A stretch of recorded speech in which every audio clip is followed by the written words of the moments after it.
TikTok social media influencer, Mr. Prada,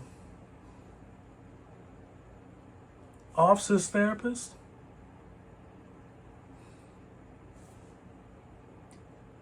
I get it. All right, you white motherfuckers, all eyes on me.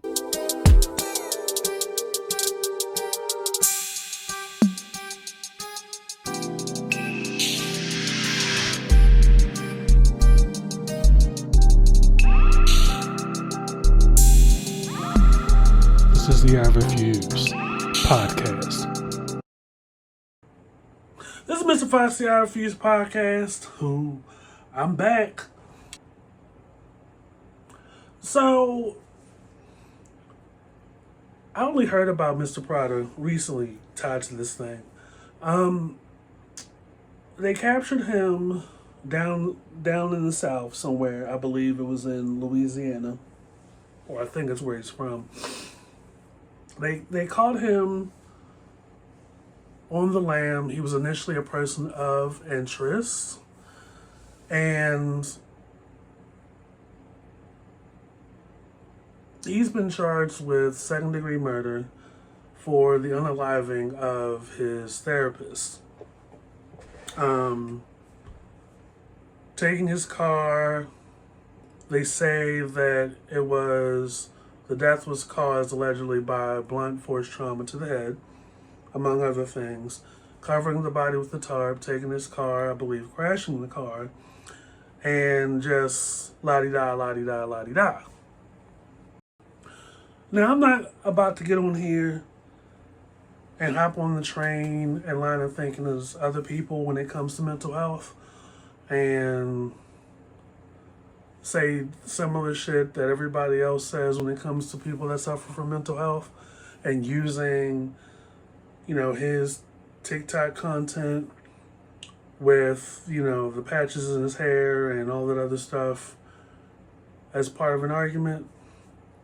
Because as somebody that suffers from mental health, I clocked in as early as 18, 19 years of age, and it hasn't let go since. Childhood trauma, unpacking all that other stuff. Might do a video about that later. So, when it comes to Mr. Prada and this whole thing, when I heard about it, and then I heard about the doctor's background, where he got some heat, rightfully so, for, I wasn't there, so I'm going to say allegedly, groping, sexually assaulting an 11-year-old 9 years ago. I don't know the particulars that inspired Mr. Prada to allegedly off this guy. But one thing I came to conclude in my own thinking, and I'm sure somebody in the comments will get me together, is that what if possibly the 11-year-old was Mr. Prada?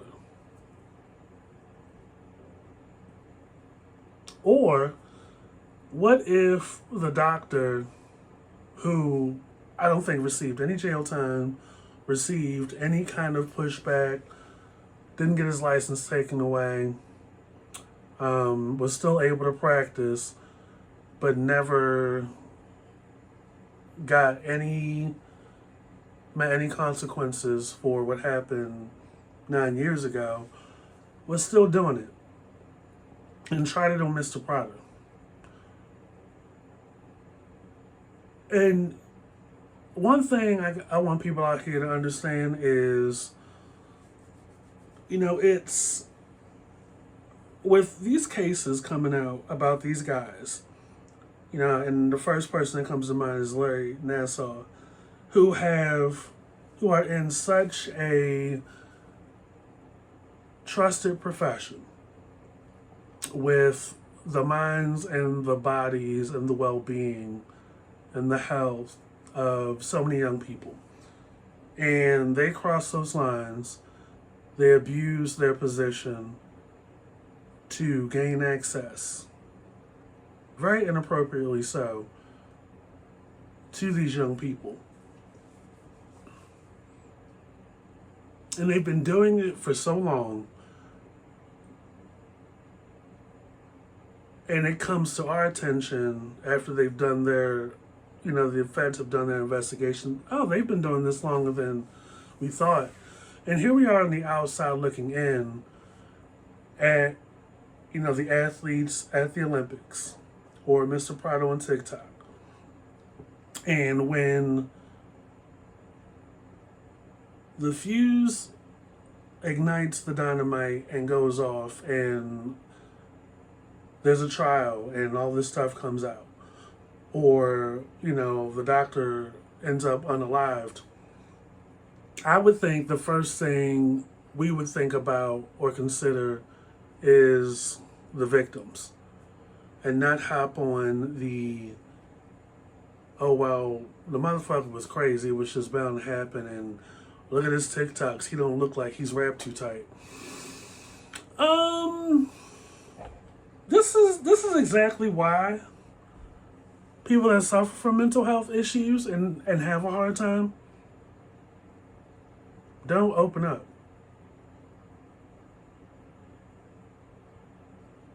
Because it's either, well, see, that's what you get for not going to Sunday service. See, that's what you get for not finding Jesus early. It's this, it's that. It's something to satisfy the person that has the judgment or the opinion, satisfying their bias and how righteous they are.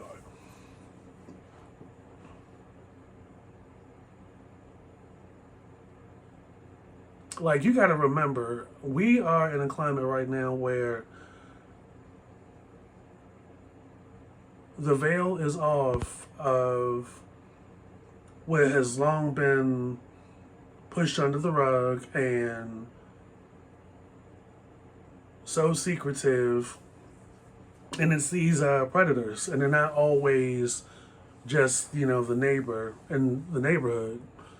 Some of them are doctors, some of them are lawyers, some of them wear lab coats and suit and ties and sit across from your children. It's the image of the predator has changed over the years.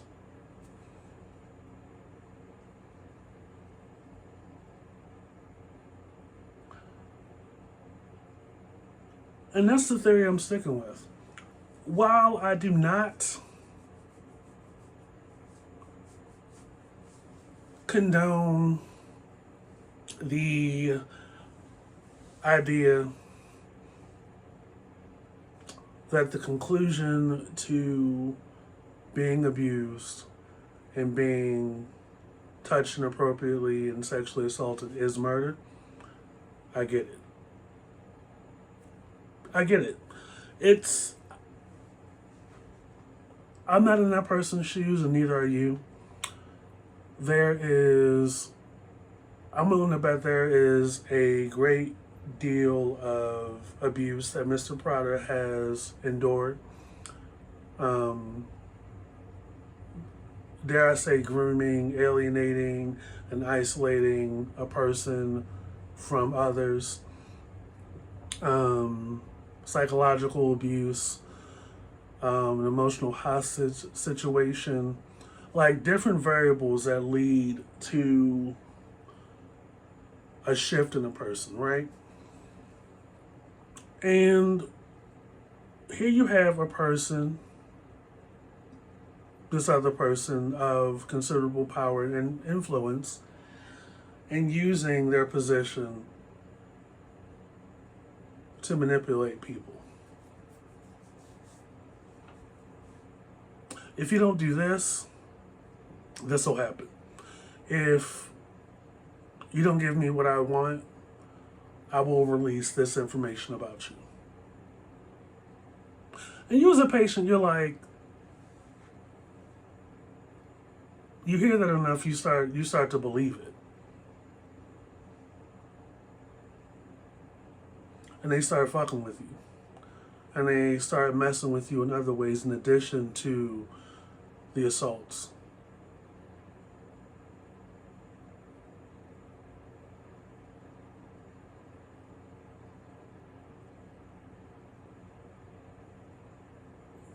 I'd never murder.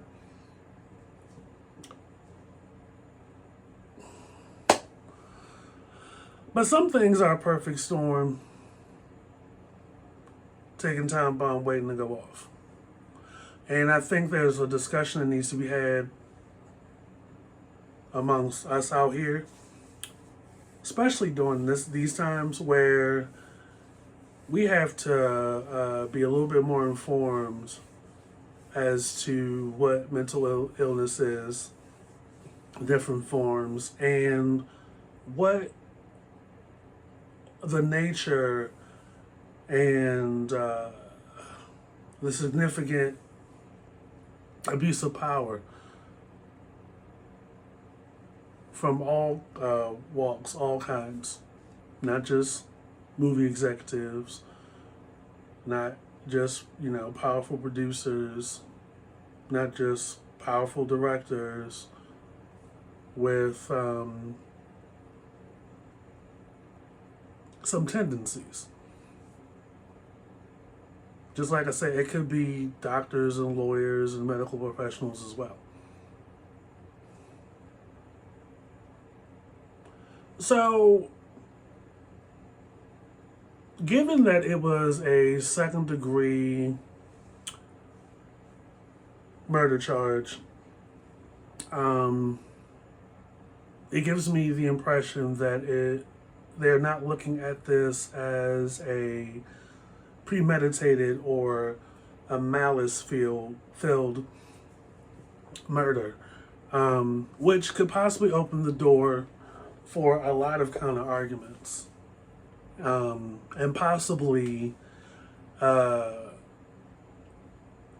degrade to manslaughter. Like so his defense, again, my opinion, my theory, Mr. Prada's defense team could definitely maximize the mental health, psychosis, mental severity issue as a prominent defense, which could lead to him possibly being convicted of manslaughter, which at the most will probably lead to probation or definitely some time in a mental health institution, halfway house, so on and so forth. And I know I can also theorize that the case can go in the direction of what you would see in like a RICO case. Like they will delve into the doctor's background and personal history, his character, to paint this picture of a predator. And I'm sure what happened 9 years ago will come up during the trial. And they'll call in other victims, other patients. Oh, it'll be something to watch. And I'm sure Law and Crime YouTube channel will cover it. And I will be locked in. Because it's just not cool, right? And I'm sure a lot of people from the outside looking in will be like, oh, well, why did they do that? Well, that's not, it's fair game. You don't have to agree with murder. I don't. But you don't know what was occurring behind the scenes. Hence why it's going to come up in trial, is my theory. So, I still hold very close and firmly believe that the last place a person with mental health issues or a cognitive defect or a mental defect or is autistic or is a sexual assault survivor is a clear victim of those kind of things, I think the last place they should be is in jail. I think the last thing they should be doing is serving time.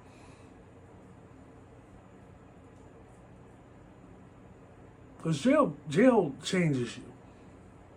And what does it say to us as a society that we we throw people like that in jail around like real criminals.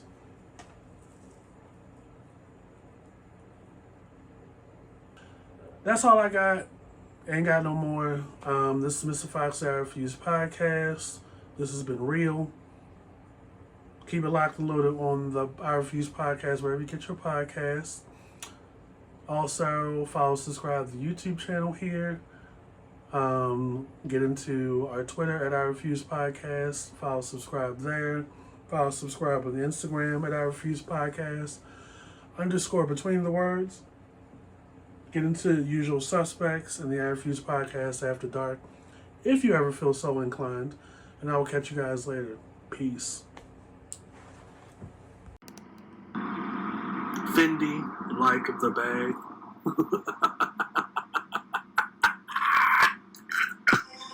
This is the I Refuse Podcast.